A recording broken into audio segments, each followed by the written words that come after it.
prazer renovado retornar ao Grupo Espírita Paulo Estevão, aqui da Água Fria, depois de uma pausa por conta da pandemia. Estivemos tão distanciados, mas muito próximo, porque também acompanhava as emissões feitas através do portal, do Instagram. Vamos falar um pouquinho sobre esse tema. Quando terminar, alguém vai sair dizendo aqui que, olha, nunca vi um cara falar sobre tanto a água quanto numa palestra como essa. Vale a pena também a gente integrar-se ao avanço da água através de todas as denominações religiosas. Desejar boa noite o pessoal do Instagram. Já estamos... deve ser aqui. Eu nem trisquei em nada. Tá vendo Pronto. Deve ser um mau contato. Tem uma música de um festival da Record, eu acho que da Globo já, não sei, que marcou a evidência de uma canção que dizia que o planeta Terra tem um nome errado. Devia chamar-se Planeta Água. O Guilherme Arantes colocou um sentido muito verdadeiro disso, mas eu não estou conseguindo aqui abrir a música, então a gente vai começar a conversa aqui. A Terra é constituída por 2/3 de água. Temos mais água do que terra. Todos nós sabemos isso das aulas de geografia, não é? As velhas aulas de geografia. O corpo humano acompanha também esse desequilíbrio, entre aspas aqui, quando ele detém 70%, 78% na verdade, para ser mais preciso, deixando claro que nós dependemos da água para que a vida na Terra se amplie durante todas essas experiências com que a gente atravessa aqui. Desde o surgimento do homem, na historicidade da Terra, o elemento água tem sido importante e sempre foi considerada essa importância por ele, para que a evolução também do ser humano e dos animais pudesse ser efetivada nesse planeta. Quase todos os acontecimentos acompanham a historicidade do elemento água na Terra. Se você verificar historicamente, as publicações ligadas às denominações religiosas também mantêm muita proximidade com esse elemento. Na história da criação do Torá judaica, também na Bíblia, as primeiras citações formam o sentimento de importância da água para chegarmos aos dias de hoje. O Espírito de Deus, está lá em Gênesis, conta que o Espírito pairou sobre as águas. E Deus disse que as águas produzam multidões de criaturas viventes. As águas como um elemento co-criador, como um elemento de importância na formação da história da Terra. Aliás, não só da Terra. O nascimento do cosmos é descrito como uma imensidão líquida, sobre o qual paira o Espírito Divino. Está lá em Gênesis 1, versículos 6 e 7. Os mais ligados ao Velho Testamento sabem da importância desse elemento para todos nós. Mas não é apenas na religião judaica que a gente vai encontrar o princípio formulado pelas águas. Em todas as tradições primitivas, a água tem um significado de vida e também de morte. Pois não. Sem água não existe vida sobre a terra, Mas a água também importa para que haja o desaparecimento de vidas. Basta lembrar os efeitos das grandes enxurradas, as enchentes recentemente na Bahia, em Minas Gerais, as tormentas que normalmente acontecem levando desastre, mortes para as regiões. Aí você poderia até dizer: Nonato, então a água não é só benéfica, é maléfica. Não. Toda transformação exige realmente sacrifícios. E o elemento água interpõe-se então para essa transformação. O que é que você não quer andar agora? Estou voltando, né? Vamos lá. O Novo Testamento vai retomar o tema do simbolismo da água através de Batista, João Batista, o primo do Cristo, ao impor, naquela época, a importância do sacramento do batismo, como é conhecido, através da religião católica. Nas religiões primitivas da África, você vai encontrar também uma fonte, Exum, não é Exu. Exu é uma das divindades da Umbanda, mas Exum é uma fonte considerada sagrada, e nela se realizam todas as cerimônias de aliança e de compromisso, do nascimento, da mudança da mocidade para a fase adulta, do casamento, das núpcias também, e também são sagrados os momentos de transformação da vida física para a dimensão espiritual. A água está presente e consolida também a sua importância. Além do simbolismo da purificação moral, já que a água representa no batismo não a limpeza dos nossos pecados de existências anteriores, como alguns argumentavam, mas na verdade sagra a importância de como lavar aquele espírito, dar um banho naquele espírito, para que ele surja puro diante da nova experiência. Muito embora isso não simbolize que estão apagados os erros das vidas anteriores, mas é uma sagração de dar boas-vindas ao espírito que mergulhou antes do batismo, também no líquido amniótico da mãe, o que representa também outro simbolismo de água. No simbolismo de purificação moral, portanto, a água recupera a saúde do corpo.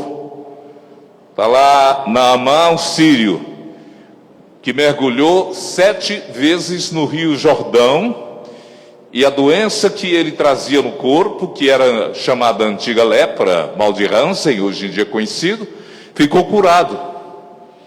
Você vai, através da gênese dos milagres, Allan Kardec explica os milagres, as curas processadas naquela época e que são transmitidas pelo Novo Testamento. Moisés, a gente não pode esquecer da importância de Moisés, cuja origem todos nós sabemos, veio das águas.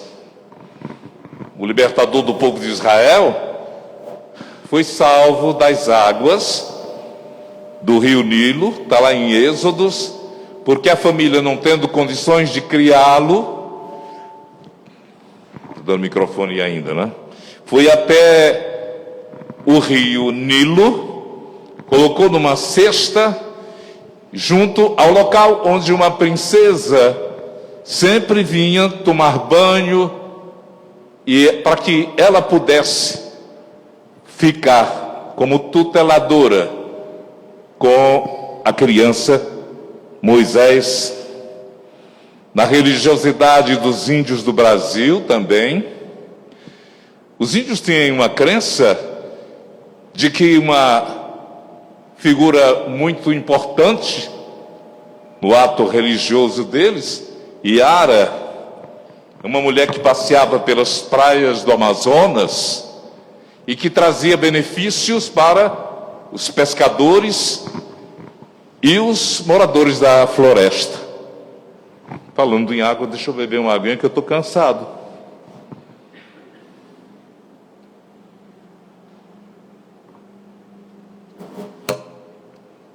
Então a gente vê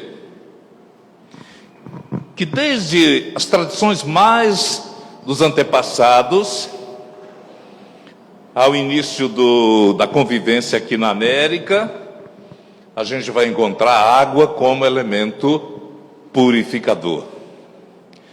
Jesus vai encontrar uma samaritana nos registros dos apóstolos e novamente o simbolismo da água está presente. Ele pede água, a samaritana. O povo samaritano era mal visto por rebelar-se contra o rigor da lei judaica e tinha os seus procederes de conhecimento de religiosidade. Jesus pede e a samaritana nega. Ele volta-se para ela e diz: todo o que bebe desta água terá sede de novo, mas quem beber da água que eu darei nunca mais terá sede, porque a água que eu darei se tornará nele uma fonte de água jorrando para a vida. Jesus falava através de uma analogia, de um simbolismo, sobre o ensinamento lucífero de seu testemunho, para que a gente pudesse aprender dos seus ensinos, do seu evangelho, a riqueza de purificação do nosso eu interno, quando absorvêssemos as verdades crísticas. E colocou naquele momento a água que era tão importante para aquela samaritana. Assim como existem rios que trazem a vida, há outros que produzem a morte. Na lenda greco-romano, tem um barqueiro que, o significado dos grandes da mitologia, era o responsável pelo encaminhamento da alma quando havia o fenômeno da morte. O barqueiro chamado Creonte, ele ia pelos rios da morte,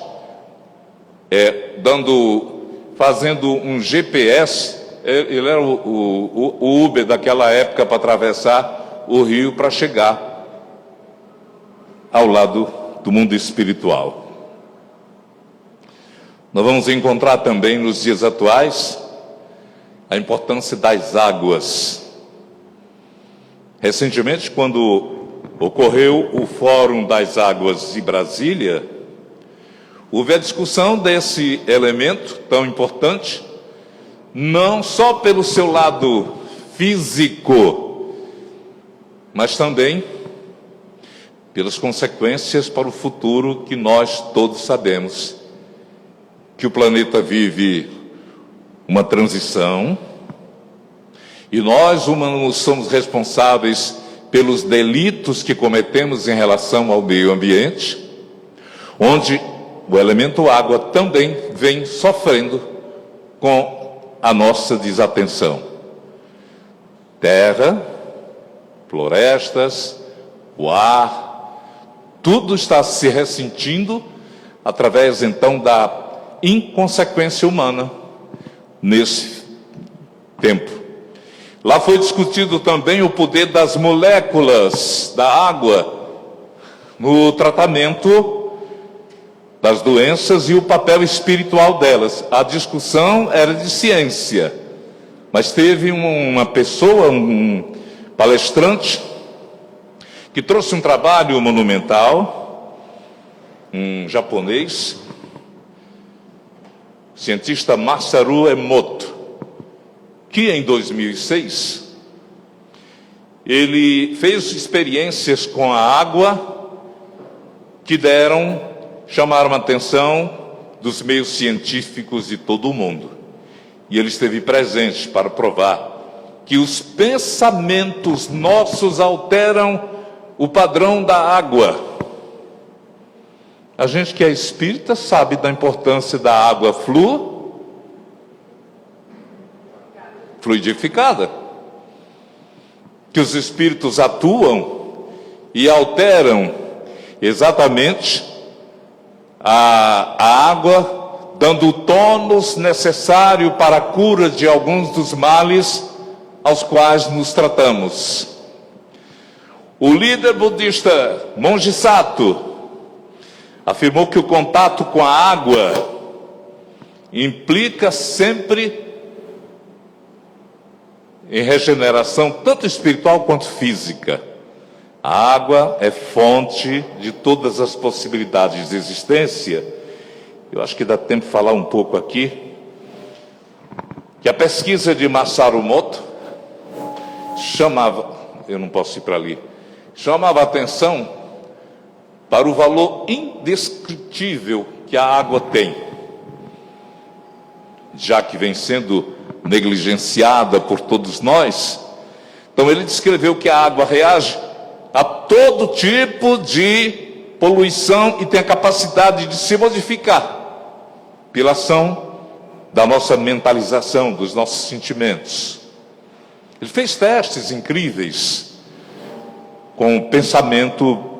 Uma pessoa, quando colocava as mãos sobre a água, com pensamento de amor, de perdão, com sentimentos positivos, a água ganhava uma tonalidade e as suas moléculas se alteravam, enquanto quando se falava com raiva, ódio, com qualquer sentimento negativo, as moléculas também se transformavam e apareciam à vista do pesquisador. Então, a capacidade de se modificar sentimentos e pensamentos com os produtos da mente, e por isso é tão importante que a gente tenha sempre dar valor aos momentos até em que se bebe um copo d'água, agradecido sempre pela existência dela. Esses cristais foram formados exatamente com música. O Sato colocou uma sinfonia de Mozart e a água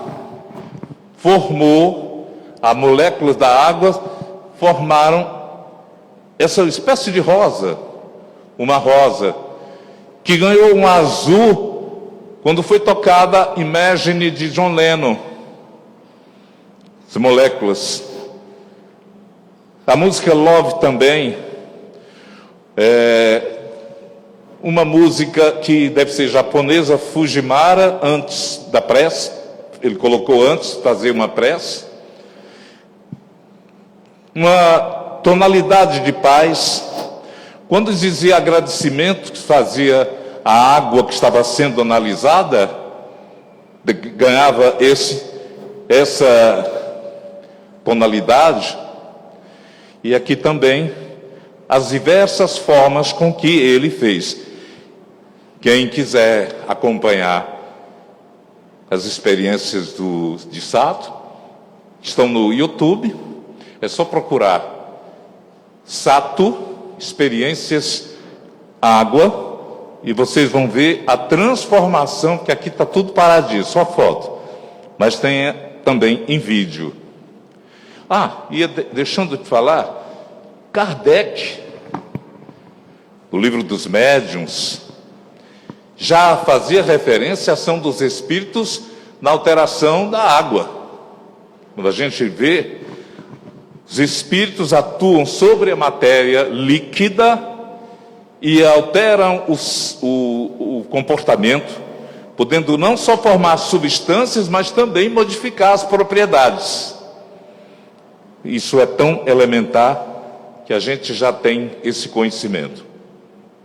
A ciência tem dito que a água é um dos maiores condutores de energia que existe. E os espíritos nos ensinam que por isso utilizam-na para transmitir aos enfermos a energia necessária de que necessitam para recuperar dos seus malefícios, para obterem um alívio de suas dores físicas e espirituais. Nas reservas coloniais da espiritualidade, como em nosso lar, a água tem sido um fluido medicamentoso dos mais importantes. Quem assistiu ou leu Nosso Lar tem essa possibilidade de verificar. Dr. Bezerra de Menezes, o médico, eu bati aqui, o médico cearense responsável por um trabalho missionário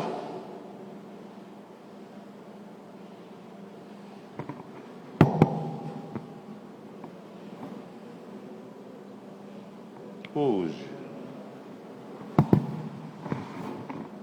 Só um instante.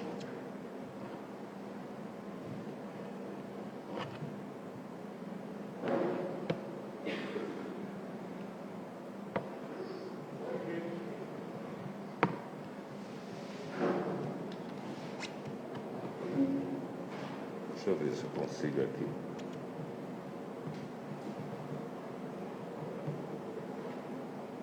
Vê se você tem mais sorte do que eu.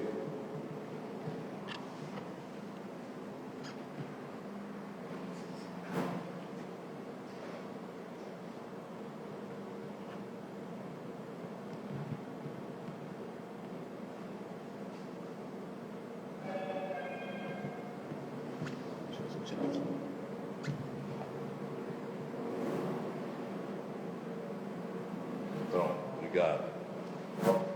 Eu estava dizendo que o doutor Bezerra de Menezes, o médico do Riacho do Sangue, cearense, missionário, que continua atuando no orbe da Terra, na crosta terrestre, aqui no Brasil principalmente, e atuando no Ceará com um desvelo bem grande, por ser realmente, ele consta que o Brasil é o berço de sua última experiência terrena, a quem deve tanto. Na época dele, ele chegava a dizer que a água é o elemento que absorve e conduz a bioenergia quando é ministrada. Uma publicação de 1800, é do jornal O País, está no livro que o Luciano Klein está lançando agora, maior do que a Bíblia, o livro, não sei se vocês já viram, quem já viu o livro do Luciano? Não é uma biografia, é a biografia que eu acho que nem o Bezerra de Menezes consegue ter tanta informação sobre a vida dele, a família e o movimento espírita no país, como essa obra, que foi lançada sexta-feira passada na Federação, e está no YouTube o lançamento com a palavra do Luciano, do Divaldo faz uma transmissão também, do Cid Carvalho, que é um dos apresentadores da obra. E esse anúncio tem a ver com uma propaganda de um livro da época, O Médico Infalível, ou A Cura pela Água Fria, que é um livro de um espanhol, e que foi traduzido, você vai ver bem aqui embaixo, tradução, revisado e ilustrado por T.B. Bezerra de Menezes. Bezerra de Menezes já era um nome famoso no Rio de Janeiro, como político, como orador espírita e como um trabalhador, um servo da seara espírita. E o dono da editora pediu ao Tibúrcio, que era o Tibúrcio Benício Bezerra de Menezes, que era sobrinho do Bezerra, para fazer a tradução. E ele, tanto que ele bota T.B. Bezerra de Menezes, que Bezerra de Menezes vendia, né? Era médico e tal. Mas o Bezerra tinha um trabalho com hidroterapia. a terapia com água também. E no livro do Luciano Klein fala desse médico infalível, citando o nome de Bezerra de Menezes. O livro é excelente, vou aproveitar para fazer uma propaganda do livro do querido Luciano. E a editora Quaresma dessa publicação é que vendia a cura pela água fria para moléstias de criança, dos velhos e das mulheres. Era o que a hidroterapia manda pessoas idosas ir fazerem ginástica dentro da água, utilizar a água como elemento salutar e, acima de tudo, prezar, acima de tudo, o corpo físico. Emmanuel esclarece, como excelente condutor de energia, quando a água se fluidifica nas reuniões das casas espíritas, transmite a quem a ingere os recursos magnéticos necessários ao seu equilíbrio psicofísico. E não são apenas nas casas espíritas.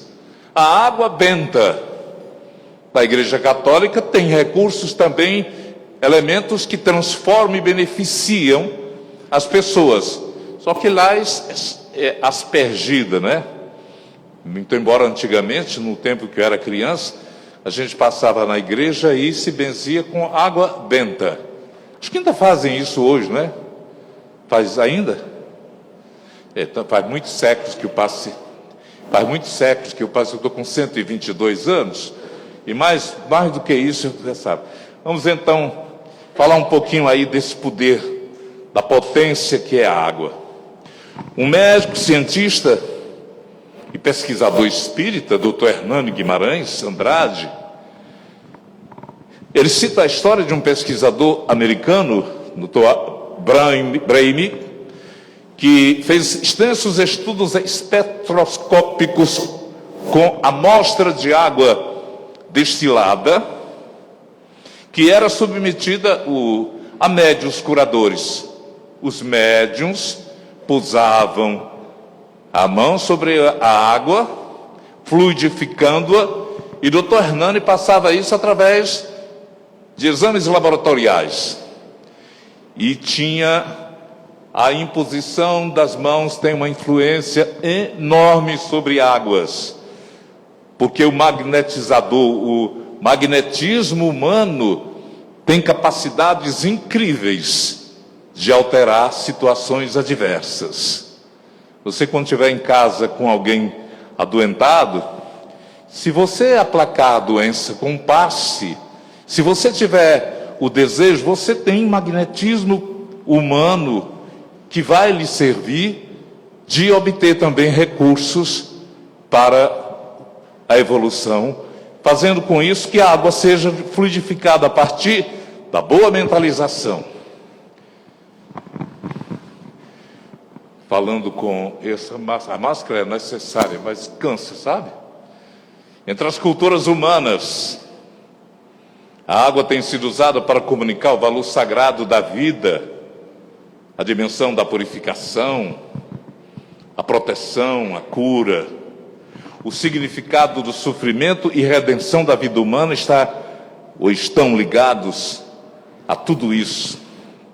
Presente nos ritos religiosos do batismo, o próprio mestre, que não precisava se purificar nas águas, porque ele já rendia energia vitalizante por todos os poros, emanava do seu eu interior a magnífica, transformadora energia de paz e de bondade, mas ele se faz humilde e se integra ao que diziam as profecias, de que ele nasceria para atender a uma profecia do messianato judaico.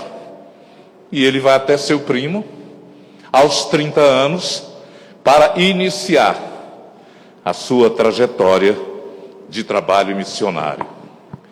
Na mitologia grega, o deus Poseidon tinha grande poder sobre as águas do mar. Na Bíblia, Noé e o dilúvio, Deus permite que o mundo seja destruído o mundo daquela época e pede a Noé a construção de uma arca onde ele pudesse guardar os elementos significativos da região, um casal, um par de tudo que pudesse ser colocado naquela barca, até que as águas pudessem limpar a região a palavra eu não gosto, dos pecados daquela época. A abertura do Mar Vermelho por Moisés, mitologicamente ou verdadeiramente, é um importante simbolismo de transformação. Moisés quer dizer o vindo das águas. O batismo, o ato religioso, que eu já falei. Diversas seitas utilizam tipos de banho de ervas, banho de cheiro, de sal grosso.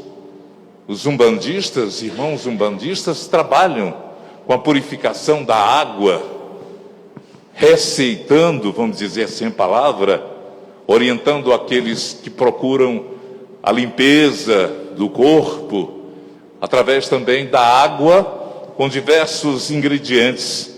As igrejas utilizam-na como água benta, objetivando purificação. Portanto, a água tem sido associada à proteção espiritual em muitas religiões. A água pode ser ritualmente abençoada, servir como símbolo espiritual da proteção de Deus sobre uma pessoa, um grupo tocado por essa água benta. Jesus tem uma visão que está lá também em A Gênesis.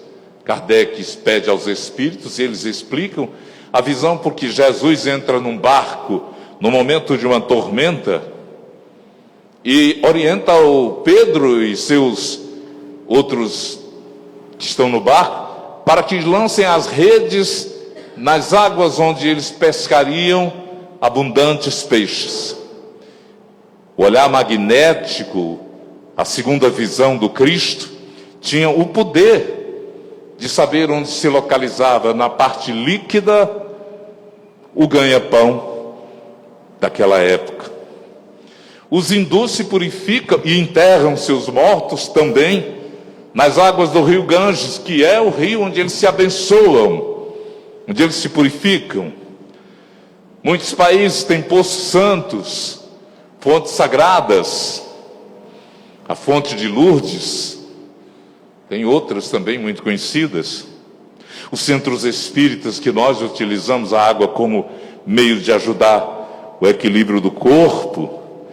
E lá na África, todos os anos, há um ritual muito interessante da tribo Maasai. Quando é anos que se aventa a possibilidade de seca, eles reúnem todas as lideranças religiosas e num círculo eles entoam orações pedindo a Deus clemência e pedindo que possa voltar a época da invernada, porque é o inverno, são as águas que produzem o que precisamos para nos nutrir. Alguém pode achar assim, estranho, os grandes chefes, líderes religiosos se reunindo para pedir água, né? Que os céus... Mas nós aqui temos isso também, principalmente no Nordeste. Quem é que faz novenas? Quem é que faz caminhadas, procissões, para que no dia 19 de março, São José possa conceder ao nordestino a possibilidade de água? Ninguém pede nada. Geralmente, quando a gente pede hoje em dia fama, fortuna, dinheiro para ganhar na Mega Sena, mas olha, o espírito nordestino pede que os céus nos beneficiem com água, porque nós nos alimentamos e bebemos dessa fertilidade que o céu nos propõe. As procissões. Agora, há uma piada interessante que os sudestes, lá nos sulistas dizem, é que nós erramos. Rezamos para São José, quando o dono das torneiras do céu é São Pedro, que era pescador, e por isso que muitas vezes o Nordeste sofre a seca. São José não tem nada a ver com a torneira, na verdade é uma combinação com a passagem do equinócio, e que a cultura nordestina, sábia do nordestino, sobre colocar isso como fonte de petição. Lá no Islã, a água é um símbolo para todas as etapas e as jornadas de vida, especialmente na hora do desencarne, no final da caminhada, da jornada. Os crentes têm certeza de que vão encontrar no outro lado da dimensão da física um jardim com um paraíso, riachos refrescantes e fontes de água limpa e fresca. É o céu deles. Eles querem encontrar fontes de águas cristalinas e puras, onde eles possam descansar depois de atravessarem a vida física. Como afirma o Corão, os crentes desfrutarão de rios de água não estagnada e uma fonte a jorrar.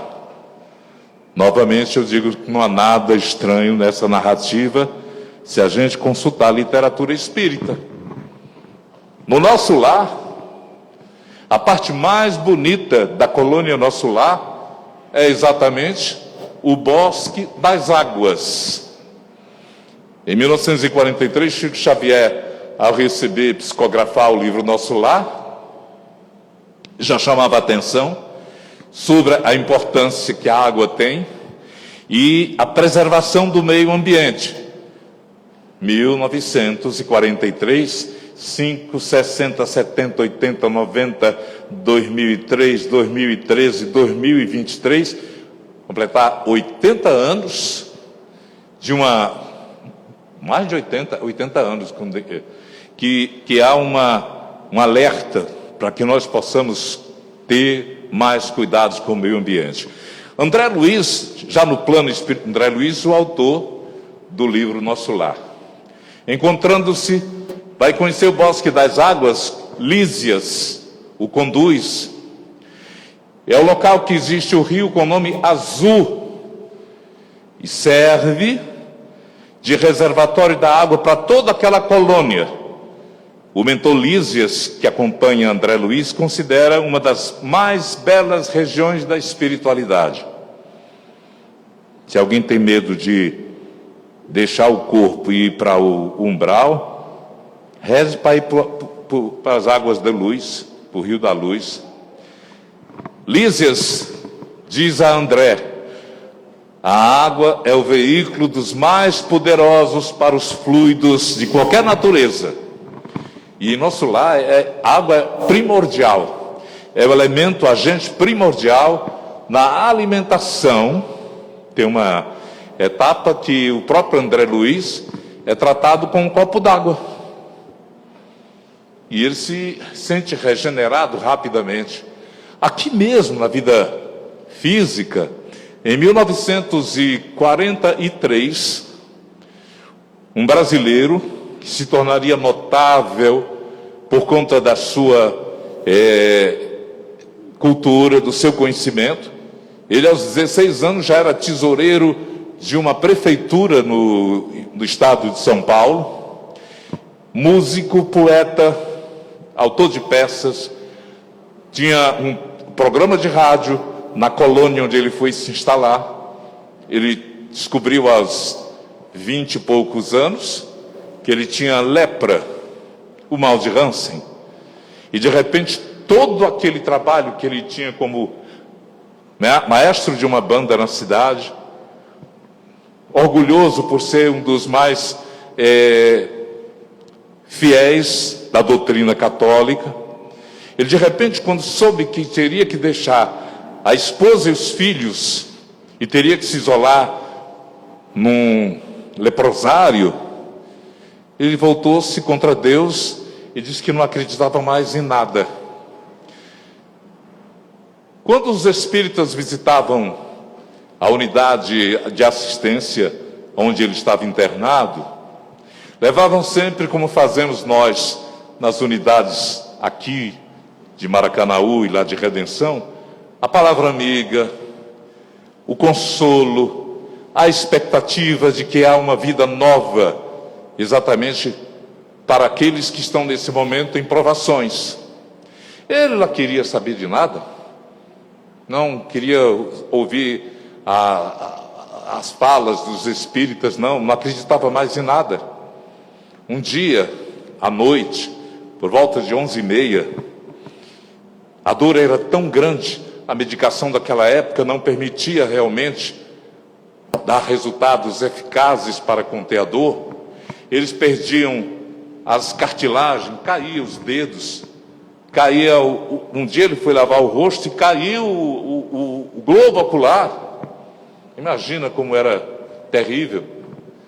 E ele, desesperado, como poeta, ele tinha escrito um poema, O Ateu, que ele dizia que não sabia por onde andava o tal Deus que todos falavam nas religiões.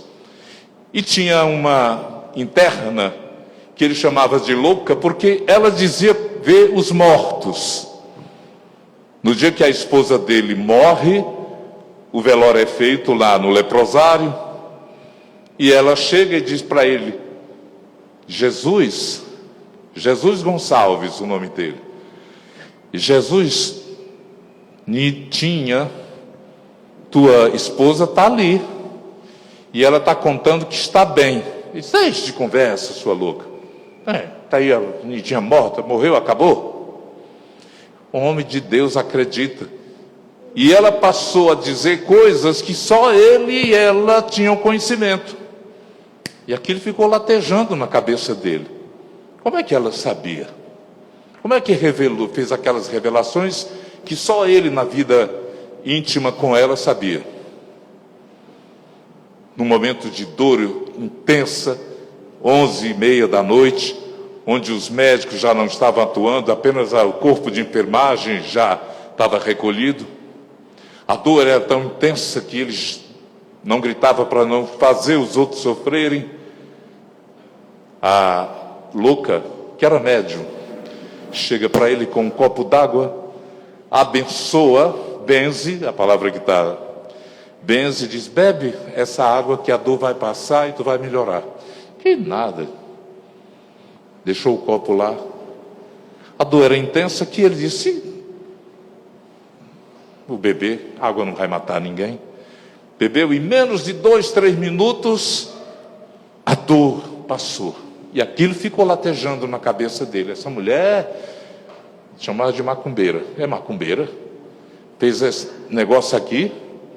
Mas homem inteligente, sábio, ele procurou indagar as respostas pela área da ciência. E um livro dado de presente, chamado Livro dos Espíritos, ele foi exatamente pesquisar como era que acontecia aquilo. E houve um clarão na alma de Jesus Gonçalves. E ele passou a entender a lógica das provações. Uma obra. Ele pediu ao diretor do necrotério, do leprosário, da unidade de assistência, que fosse até o cartório e pedisse ao juiz para mudar o nome dele. Porque ele não tinha condições de ter o mesmo nome do mais sagrado dos espíritos que já vieram à Terra. Rapaz, deixe disso, Jesus. Não, eu só vou me consolar. Eu devo ter tido uma vida terrível.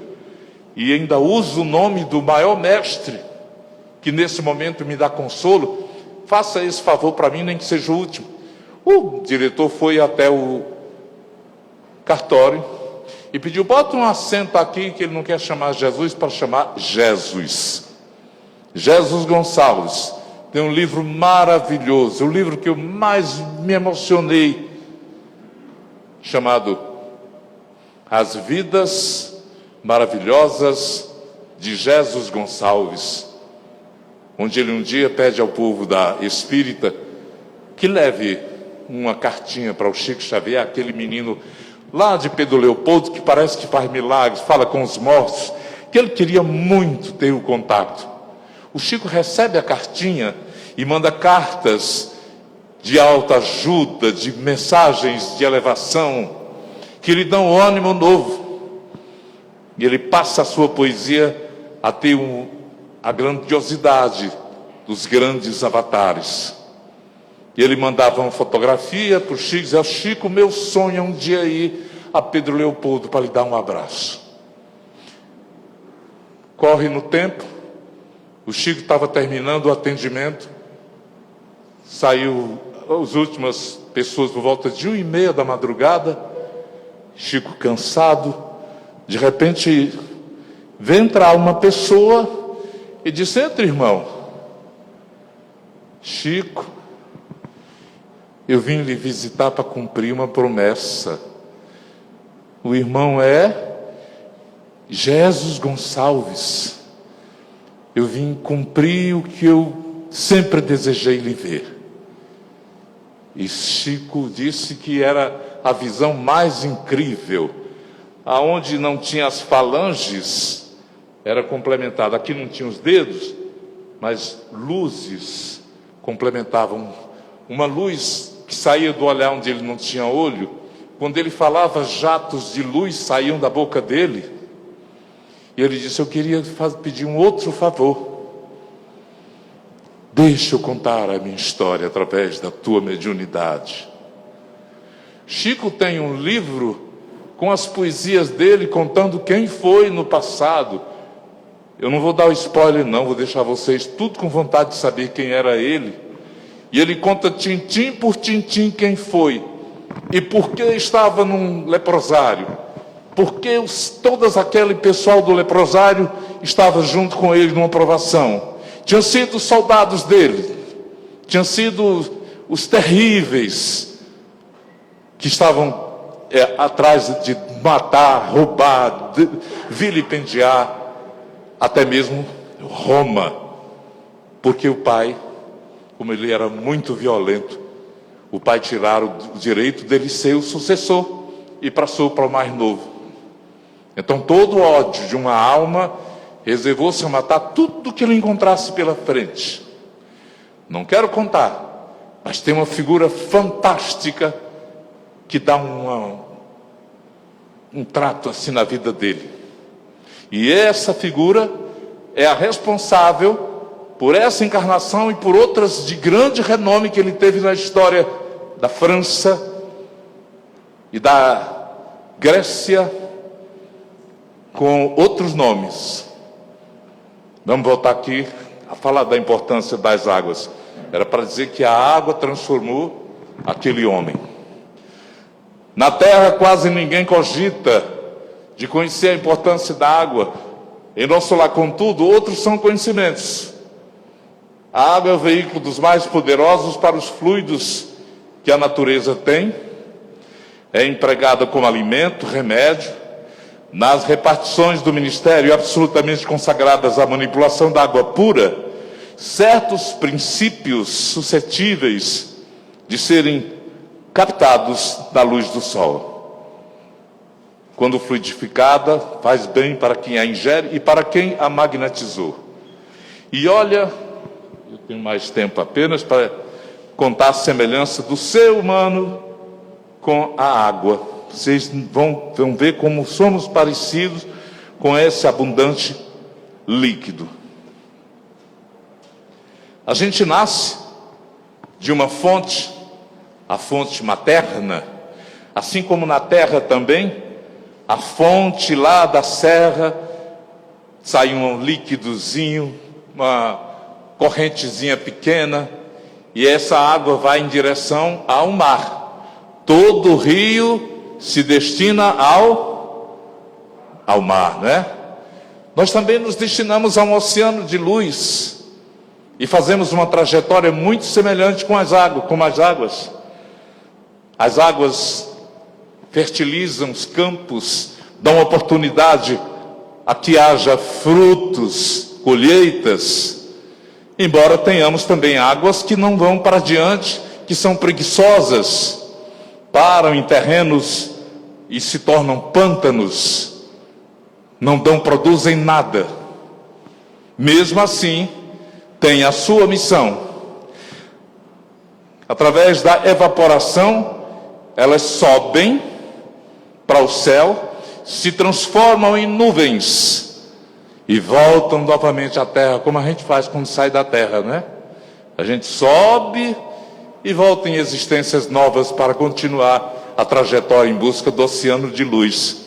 Algumas águas, portanto, elas são impedidas de chegarem ao seu objetivo por conta das barragens. Nós também, a gente muitas vezes não sente impedido, para a minha vida não dar certo, parece que tem uma coisa barrando, fechando, eu tenho um desejo enorme de realizar sonhos e não consigo. As águas também sofrem, tanto que a ajuda de outras águas fazem com que as águas do açude se ganhem altura, e aí acontece o fenômeno que é que os açudes, quando tem muita água, fazem? Não ouvi. Sangram. Você não acha que essa palavra está mal colocada, não? Açude, sangrar. Sangrar vem de sangue. Nós também, quando somos muitas vezes projetados pelas nossas inconsequências aos erros, sofremos, e a gente sangra de dor interior, sangra também através dos tormentos, mas aí com a ajuda da nossa prece, a gente eleva prece aos céus, para que a gente ganhe de novo a sintonia da vida. As águas, quando sangram, elas ganham energia nas usinas, como de Paulo Afonso, e elas ganham o quê? Elas dão o quê? Hein? Luz. A energia que temos é proveniente de águas. As águas do São Francisco, em Paulo Afonso, fazem com que a queda delas sublimize o fenômeno da energia que clarifica tudo. Olha o caminho das águas como parece com o do ser humano. Um dia também, a exemplo de muitos na terra, águas, antes de chegar até mesmo a metade do caminho, elas se elevam através da evaporação, e alguém reclama assim: era tão jovem, tinha tanto sonho na vida e a morte levou. Quando a gente não tem a crença nas vidas sucessivas, a gente imagina que não tem a possibilidade de verter de novo, através de uma chuva, o que a água, o que as nuvens se tornaram. Somos filhos do Altíssimo. Assim como as águas, temos esse desejo de alcançar o oceano. Mas é preciso que cada um cumpra o seu desiderato, o seu dever de fertilizar as terras, de deixar um rastro de luz, num rio de luz que a terra mais do que nunca precisa. E que nós, principalmente espíritas,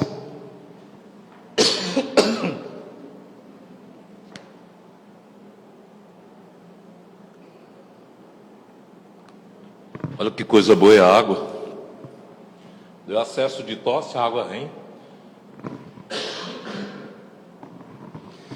Nós temos uma responsabilidade como espíritas, muito mais do que qualquer outro fiel de qualquer religião. Nós sabemos um pouco da verdade. A verdade que nos liberta vai também cobrar mais de nós do que aqueles que não sabem. Por isso a responsabilidade dos espíritas é maior, porque a quem muito for dado.